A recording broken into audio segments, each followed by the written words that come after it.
Welcome again to this session. It's really good to have everyone here. If you have any questions, feel free to ask over the chat, and I will try to answer any questions that you have. This is usually done in person, so it's very difficult to be able to get a lot of comments from everyone when everyone is only remotely. But in any case, feel free to ask any questions. I'm here to answer them. And yeah, let's see what happens. Let's have a bit of fun trying to do some of these things. Okay, so first of all, before we actually start the session, I should mention that nothing that you see here is actually illegal. But it might get you fired. So if you try to do this in your workplace, it might get you fired. So please be careful. The idea here is that we're all going to learn some things about security, and you've had a session about security just before. So I will do the fun bits about security, hopefully, and show you how you can hack that security. And of course, give you some explanation how to fix that problem. Okay, so let's have a look. And you saw my cat just before, and this is again my cat. So every time I do a video, I've started to use this kind of thing here.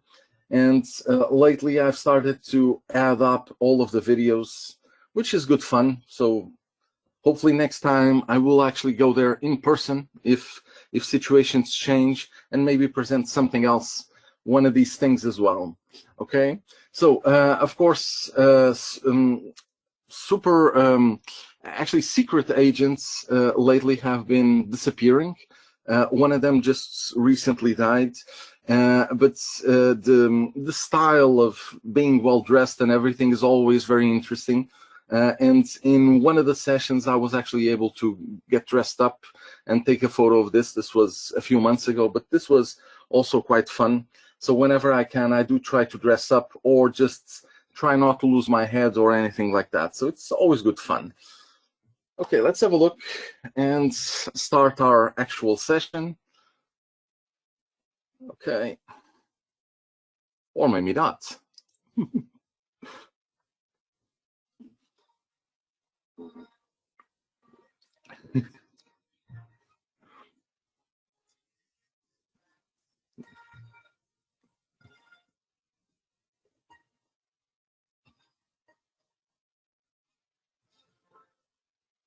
Okay, so I don't think you can hear the audio because GoToWebinar is not a big fan of sharing the audio from the applications. But in any case, I think I think in your head you probably heard what the song was. So okay, let's have a look. And really happy to be presenting a session for Bangladesh, my first time. Hopefully I get this right, and I did try to get all of the correct translation, so I really hope that this is correct. If not, it's Google's translator's fault, and also Bing Translator, because I tried to use both of them. So one of them must be wrong. It's probably not me. Anyway, let's have a look. Feel free to ask any questions at any time. I will be happy to answer them. And of course, most people are at home at this moment. I have my hair, which is a bit small, and lately the only way we can cut our hair is to do this. And so this is what I'm doing at this moment. There is no alternative. I haven't had that small amount of hair in about 20 years. Let's have a look at some questions about security. So all of the things we're going to see are interesting things if you have a SQL server, or if you have a SQL database in Azure, or even SQL Data Warehouse, which is now called Synapse Analytics SQL Pool. But in any of these cases, all of these suggestions will apply to you, or at least most of them. In the case of SQL Pool, there's one or two that doesn't apply. But apart from that, hopefully all of this will be interesting for you. And if you figure out that your databases are not really protected for some reason, here are a few suggestions on how to fix it.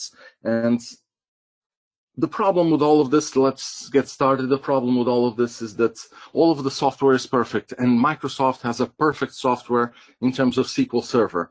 The problem is that it is configured by humans. That's the real problem. The software can be perfect in terms of security, but by default, it's always configured by humans. There's always some hack that you can do. And then if you protect it, if you understand how to attack it, you will also understand how to protect it. So hopefully this will be okay. So before we actually start, let me just mention the definition of hacking. So if you have a problem, you try to fix it in some way. And I've been to the UK a lot of times, and they use some strange plugs. So they, instead of using, these kind of plugs like we have here, let's see if I can find it. Okay, they actually use some which are very big and very annoying, so it's not very practical to use them. So what I do is that I hack the thing with coffee sticks. So this works, and then I can plug my things into the sockets. Alternatively, if you go to India, which is next door to you, also with this problem, because there's sockets, but the pins are a bit bigger than the other ones. So I tried to fix this. So the solution was very simple. You could either buy a new adapter, which was very expensive, or you can take some of these things which are older than me, and this is true. So these plugs are older than me, and before I went to the airport, I just adapted two things, and suddenly it works. But it's not the only one. So I've been to two other places that have strange sockets, and one of them is the USA. It has sockets which are very sad at all times. They look very sad, don't they? But then again, if you go to Denmark, they look very happy. And there's a very strange difference. So I'm not sure why this works. But anyway, this one was just an extra. Okay, so some requirements for all of these demos. And although the demos for this session I haven't yet made available, I do have scripts for previous sessions that I did, which still include kind of the same thing, maybe one or two extra lines. I'm creating a new website, which should be up within a few weeks, hopefully, and I will add all of the contents for all of the sessions there. But in the meantime, if you go to andy.pt/doc, you should see some old presentations, and one of them includes some of these scripts, so you can try them yourself. All of the scripts, the only thing you need is SQL Server, and it will depend on the version that you need. Most cases, everyone hopefully now uses 2016 at the very minimum, but if you still use older ones, some of the other things will work for the other ones. It's not really a problem. But as long as you have SQL Server 2016, all you need is to create a database and be that database's administrator to try all of the scripts. The instructions are there, so it's fairly simple. Let's have a look. Okay, so one of the things that I've been presenting in this session is this one. And although I won't have that much time to explain it because I have a lot of demos, that when I started to do this session, I didn't have that many demos. The session grew. Currently, this session, I can take 2 hours of demos if I have it, but we won't have that much time. So I will skip this demo. It is online somewhere, like in the Group by conference and a few other places as well. So feel free to have a look, okay? But in any case, let me explain how this works. This is one well-known hack, which is you have your victim, you have your server, and suddenly there's an attacker that wants to connect, divert the connection. So maybe you can cut it with the scissors. And I have one here, actually. I have one here, scissors, or you can use any kind of activities like DNS poisoning, ARP spoofing, etc. There's a lot of different ways to do this. And when you do this, what actually happens is instead of me as a victim connecting directly to the server, what's actually going to happen is that my connection is going to go as a proxy through the attacker, and then the attacker can see what I'm doing. And this is not easy because the attacker will see everything that I'm doing. Now, one of the examples here is man in the middle, of course. This is the name of this, but the politically correct name of this is, as you probably guessed it, nowadays it's called person in the middle. This is the most correct name. I've seen as many hackers men as I've seen women, and there's always my cat, which is also a hacker, so even person in the middle doesn't cover this. Okay, so in one of the problems that you have here is that a SQL Server uses something called tabular data stream. And this was a protocol that's used in port 1433, as you probably already know. And this is a protocol that was created in the 1980s by Sybase, not necessarily Microsoft. And then Microsoft joined with Sybase, and then they bought SQL Server, etc. And nowadays, this is a Microsoft thing. But the problem is that this protocol did not include encryption. So everyone could see what's happening. In the 80s, no one really cared. This was perfectly okay. No one really cared. But this is a problem. So let's ask a few questions. So first of all, let's say you have TCP 1433. Is it a good idea to change it? So if you have this somewhere in the cloud in Azure, if you have this on your computer.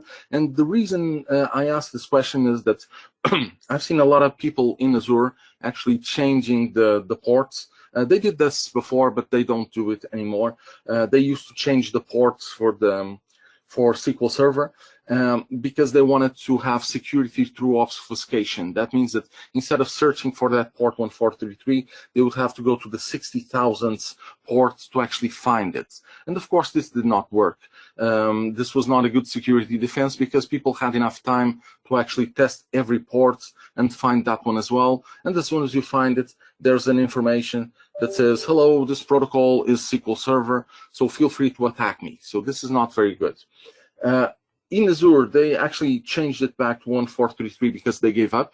It didn't make any sense to change it. The same thing with remote desktop protocol from 3389 port, TCP port. So it doesn't make any sense to change it. If you have named instances or something like that, it might make sense to have a different value if you want to make it better. But still, with SQL browser, it doesn't really make that much of a difference.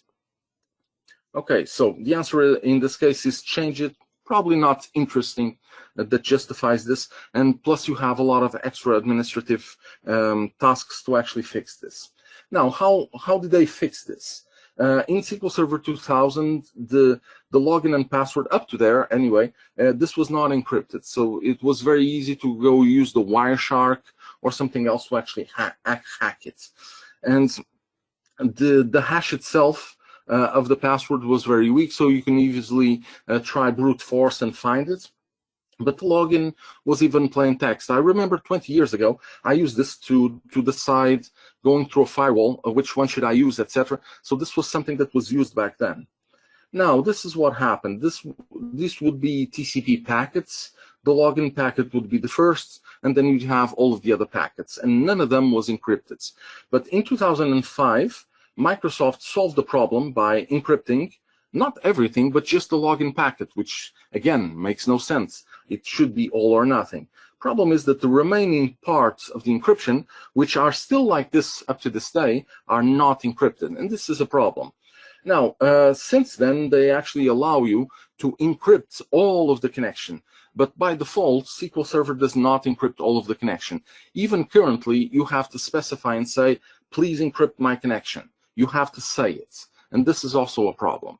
So this is the example. I won't have time to do the demo because the demo takes about 20 minutes. But feel free to have a look at it online and many videos online. I will do some more interesting demos for other things. But the idea here is that you can find out what's happening between the two. If you have a look, you should see things such as the results. So I'll have a table that says films, film title, film year, and then you have actor, agent, Sean Connery here. So you can see all of this. This is real. So this is a screenshot from the actual demo.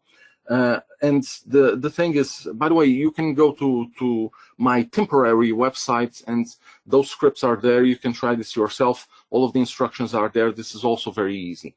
The problem with this is that you need to fix this somehow. It's not acceptable to be like this, to be unprotected, especially if you have a SQL server in Azure, a SQL database in Azure, for instance. If the connection goes all the way around, it's going to be a very big problem. Now, with SQL database and SQL pools, data warehouse, basically in Azure, they are already encrypted by default, okay? So this is good. So they solved this problem already, although technically you can get around this, but let's ignore that part.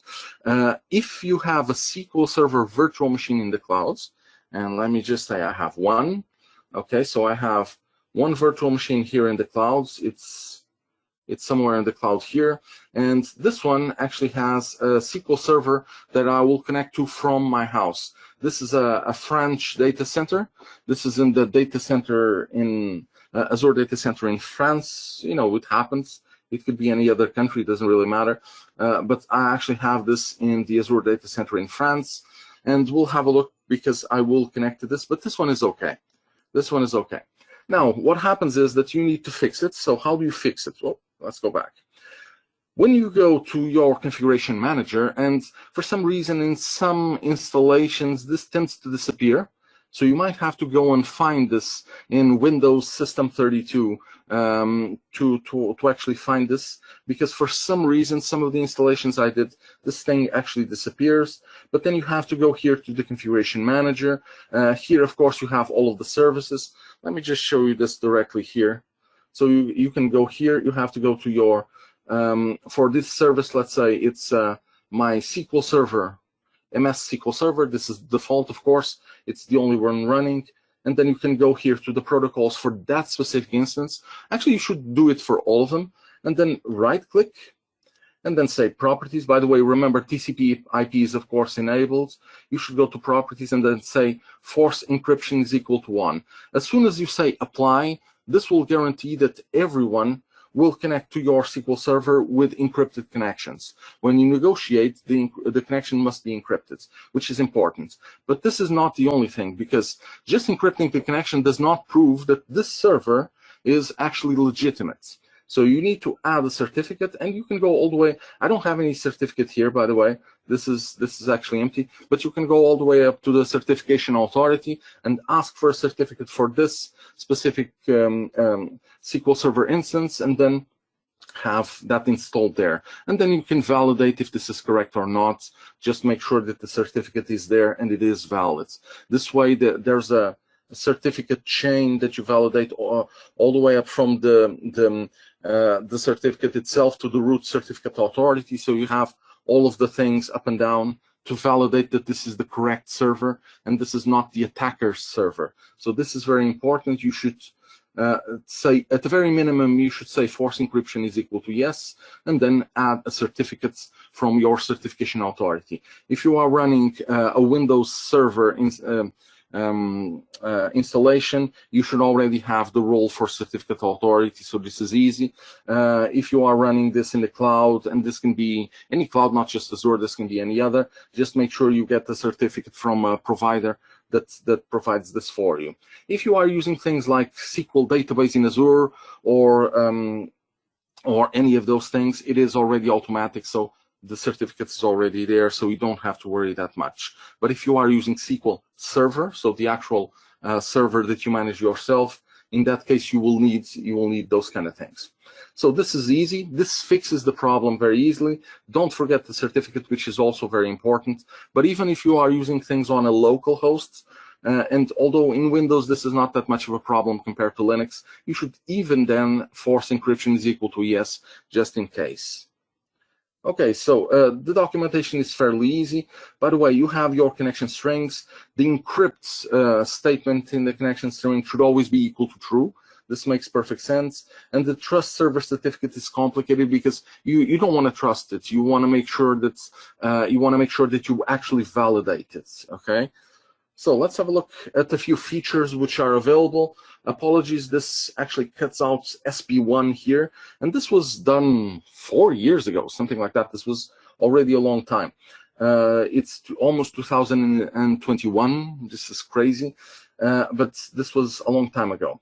Now, when SQL Server 2016 came out, all of these features were only available for the Enterprise Edition, and these two only for the Standard Edition. But then in SP1, they actually made all of these available for everyone, including the Express Edition in most cases. The only reason, for instance, that this one doesn't support it is that you need agent and things like that, so it doesn't really apply. But in any case, let's assume you have at least a standard or a web or even Express in most cases. Let's have a look at dynamic data masking. Let's have a look at row-level security. I will briefly mention always encrypted and, well, the other ones aren't here, but I will talk about them anyway. No worries. Okay, so let's have a look first at dynamic data masking. And this is a very interesting technology.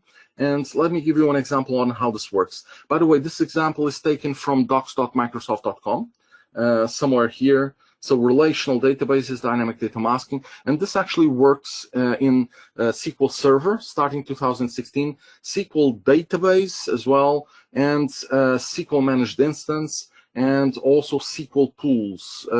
So basically the data warehouse version that is now called Synapse Analytics with all of the extra things involved. So all you have to do is to add these things, and this is very easy, and you get from the original name, you can mask it to, let's say, partial function starts with one real character, so this is the R here, a lot of X's, which is okay, and then 0 characters in the end. So if you had 1 character in the end here, it would be this O that you see here, okay? So fairly simple. And this one is the default, so it's just all X's. If this was a number, this would just be a 0 or something. And then you have the email, which is also X's, but then it's still valid as an email. So if you have this in your application, they will still consider this email as a real email, which is actually important for validation purposes in your application. So why would you use dynamic data masking? First of all, we need to understand how this works. And this works by column, so you specify the column that you want. If you have select permission, that's not enough. So all you see is the masked things. So you need something called the unmask permission. This is the unmask permission that allows you to see things. But here's the problem. This is not a good security feature because the unmask permission is not at the column level as you would expect. It's not even at the table level, which would be acceptable. This is at the database level. It's all or nothing. So you see everything or you see nothing, which is not that good, of course. So there was also mentioned that in the documentation that this is in reality not a security feature, let's call it like that. It's in fact something that's useful for you to not to expose your information accidentally. But some people use this for security. If you're working in a small grocery store or something like that, this might be acceptable. If you are working, let's say, in a bank, this would not be enough because you can hack this very easily. Anyone with select permissions can hack this very easily. We'll see how this works. So how do you hack it? Well, let's see. And I do hope that I've translated this correctly. Please correct me if this is wrong, and I will fix it, okay? Feel free to add this in the chat, and I will fix this when I publish it. But hopefully this is correct. I tried to compare all of the words and everything to make sure that this made sense. Hopefully, okay. Anyway, let's try this. And by the way, if you have any questions, feel free to ask. I'm here to answer all of your questions. So I have my computer here. I have a SQL database. I'm not going to use that one just now. I have my computer locally, which is called Nessie, as in like Loch Ness Monster. All of my computers are named after cartoons. Makes sense. I am a kid, so it makes sense. And you have the other one in Azure somewhere. So for one of the demos, I will use the one in Azure. For all of the others, I will just use my local database. My local database is 2019, and this other one is, by the way, 2019, just the normal install edition, no extras.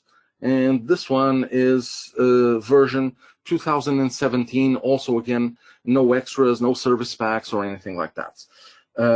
Just the default stuff. Okay, I don't use any of these for production, by the way. This is something that I, of course, should mention. Now I have created a database. This is just simple: create database, default values. That's it. And I might have some tables here, but I will make sure I refresh, but I will get started. So first of all, I will go here and run all of this. So this is very easy. Just follow this. Use a SQL database that's available. This is very easy. It's on my Nessie computer. And I'm going to kill anything that might be available here. So I'm going to drop everything. Okay. Anything that I had before. Some of these were dropped already or they didn't exist. But if I refresh this, there's nothing there. Just to make sure I'm not faking anything. Okay. This is like the magician, no sleeves. Okay. I'm not faking anything. Sleeves are okay. So let's try this. So first of all, I will create some users, and these users will be used to test it. And by the way, I'm going to use this for all of the demos, so it's the same. So create some users. The M user is the boss of all of the spies. This is usually I forgot the actress's name. I actually forgot her name. Sorry, but she was the very best. Hello, hi. We are joined here by other people as well. Oh, nice to see you. Okay, but anyway, she's of course the boss, and then we have Q, which is the guy that does all of the gadgets and things like that.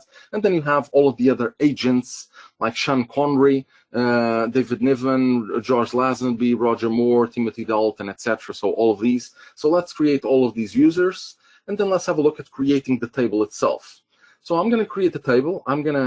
This is a simple table, nothing fancy. Okay, and I'm going to create the table, and let's have a look. So I have sequential film ID, film title. This is just in English. Film year. So all this, by the way, is sequential, just in case.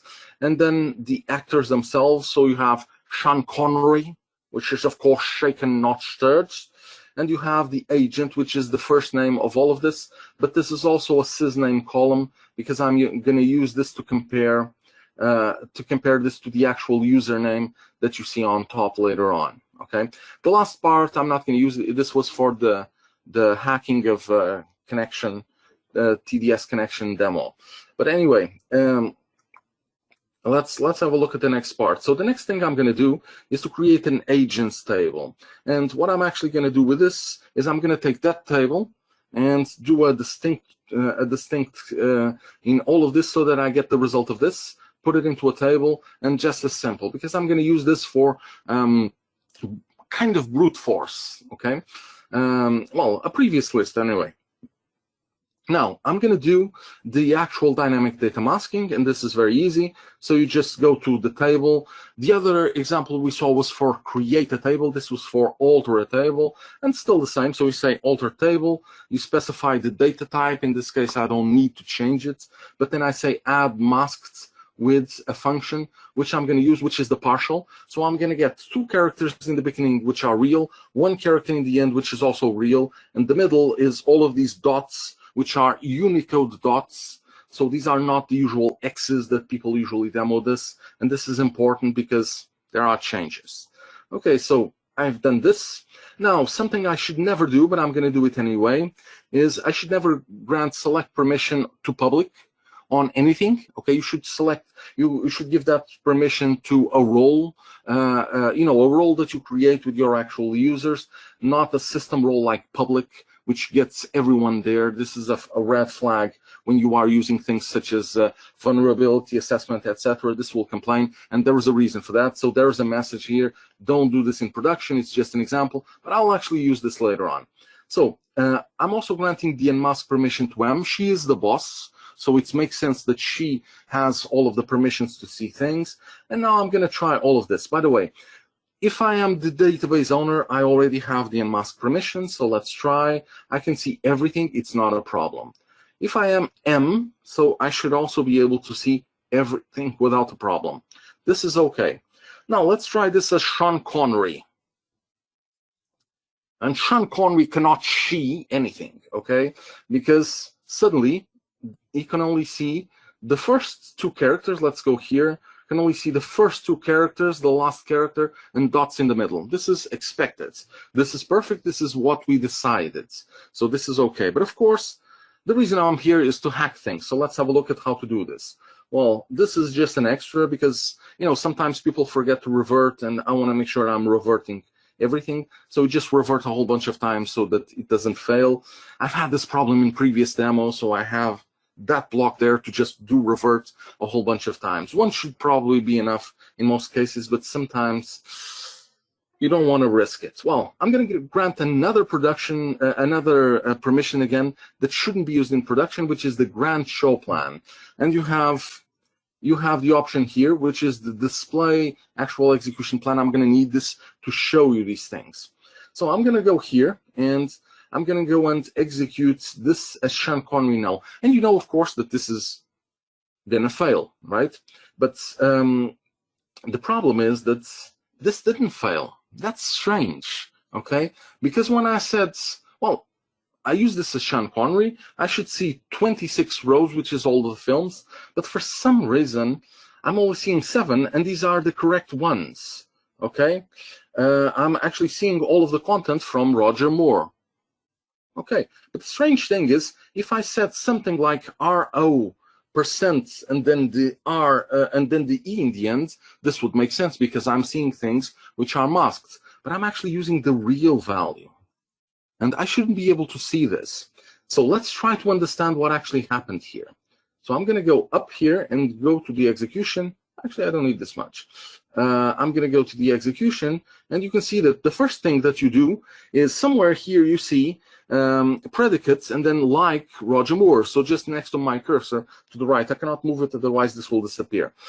So you have there like Roger Moore, and this actually gives you the results, which is gives you the result of all of the 7 columns that you show up on top. And then you have Compute Scholar, and then you have Compute Scholar, and then you have the select. Now, the problem is that one of the Compute Scholars is going to be this part, okay? This is a constant string that gets added in one of the Compute Scholars. I'm not sure which one, doesn't really matter. The other Compute Scholar will actually turn all of this into masked. Problem is that first you start by selecting the columns, and then you mask the things, which is wrong. Yes, it hides the content, but I've already known what the content is. It's not Roger Rabbit or anything like that. It has to be Roger Moore. So I know that this is Roger Moore. This is a problem, okay? So anyway.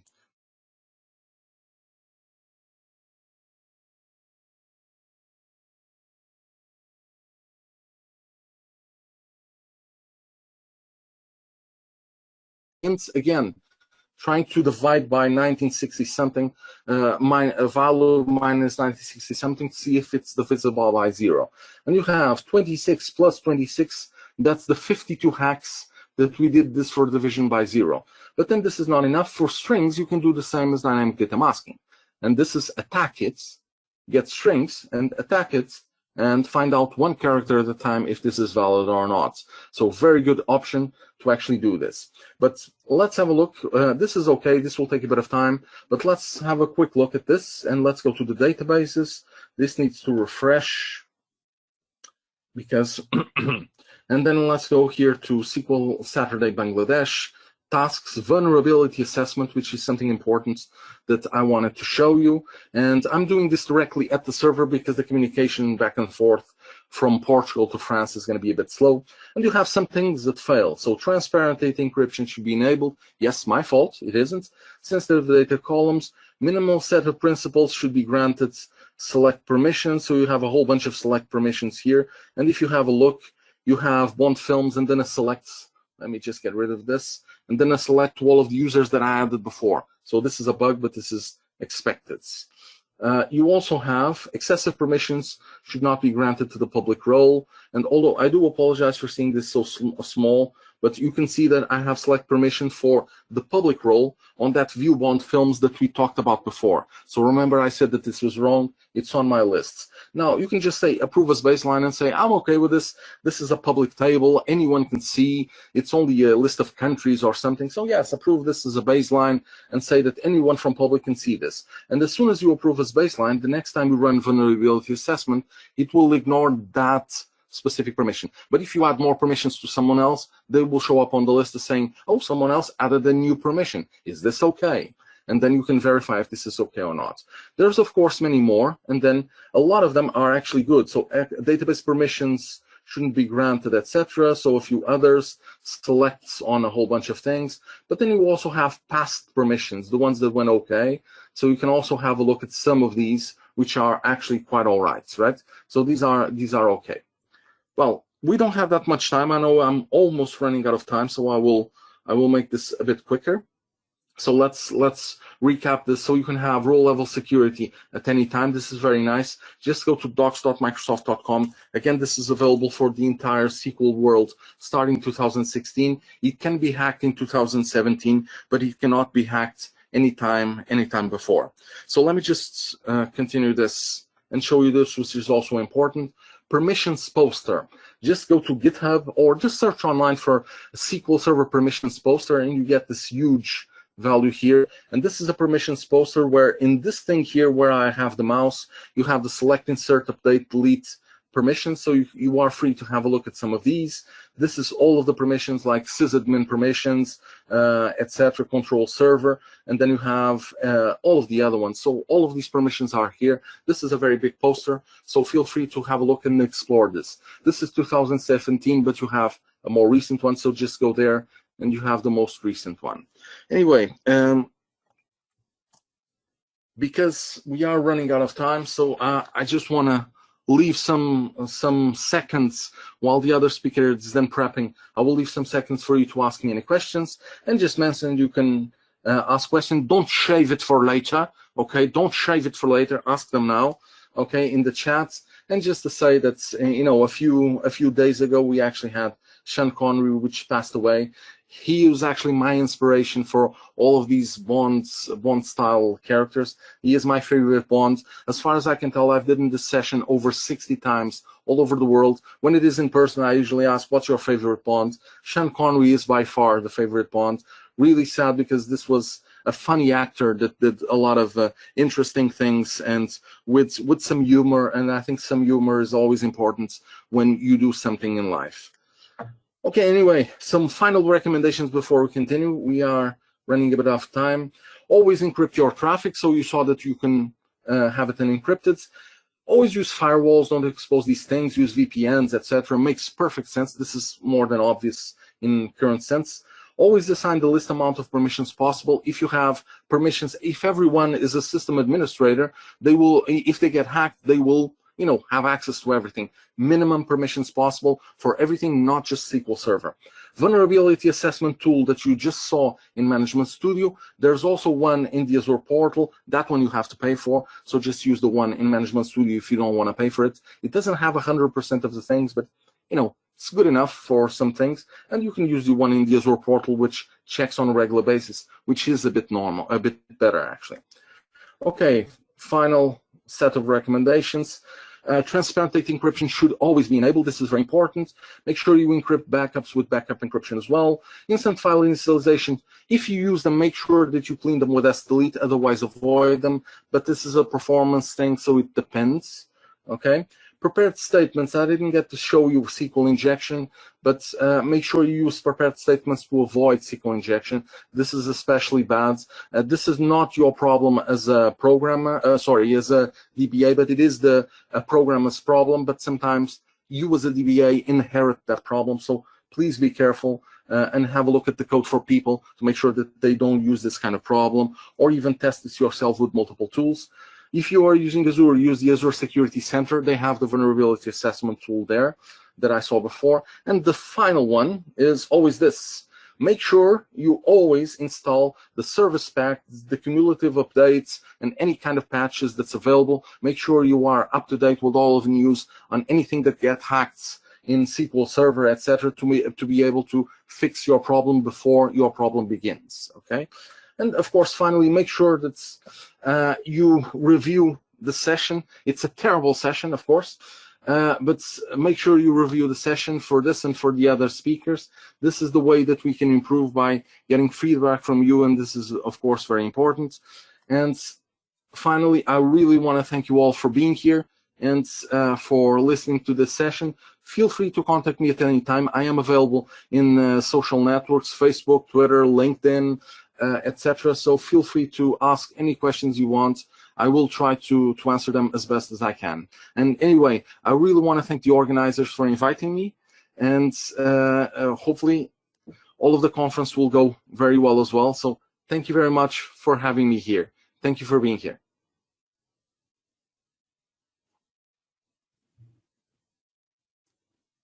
Oh, we cannot hear you, I think.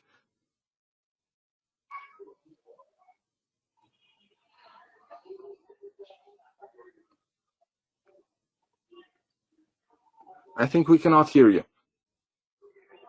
Maybe muted, I think. Anyway, I'll unshare my screen. Let me just, okay. Thank you very much for your presentation. Very much. Lovely presentation, and specifically no encrypted knowledge. To get the no encrypted knowledge. Okay. Thank you. Good fun to be here. Have fun during the rest of the conference. Okay. Next, we want to introduce into our next speaker. His name is Mr. Nakib. He is a cloud solution architect, Infra Lead Corporate Project Limited. Nakib is a smart and young IT professional. He had 2 years experience in Microsoft Bangladesh. As an advisor, he involved with the build and exchange the solution and customer business in the Microsoft Azure 30365 and other cloud-based service.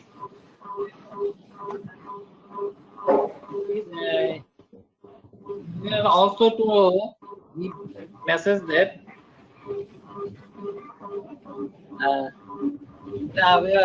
okay, you can start your